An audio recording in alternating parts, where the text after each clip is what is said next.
the fundamental thing is that nothing really is changing. I do realize that people are sending signals to the electorate. I mean, people are getting smaller majorities.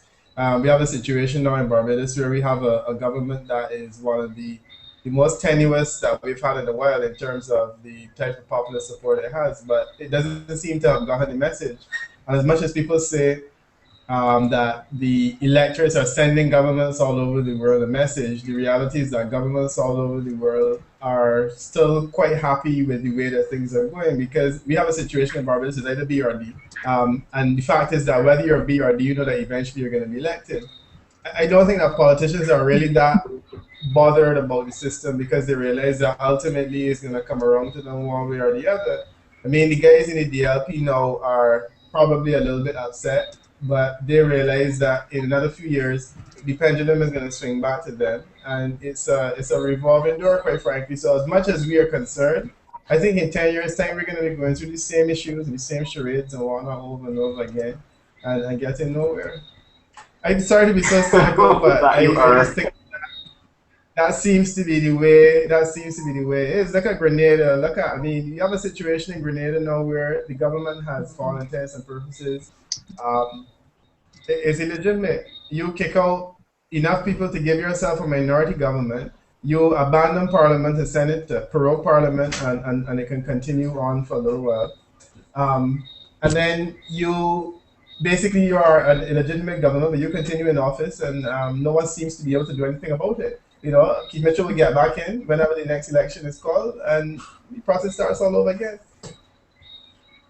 I'm not sure why Carl is not speaking up, but he's debating your point. I just want to know how is it that things could change? There must be some way that things could change that people have not been able to tap into yet.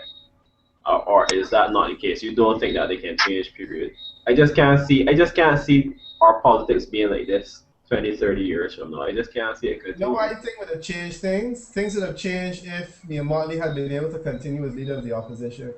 I think that here you have an opportunity for a younger kind of person Yeah, to be able to get control of power, but look at what happens. The moment yeah. that it appears as though she has the opportunity to please the same for somebody older than right? Very well Things said. can change. The 11 had been able to say, we have a government that is functioning under an unpopular leader.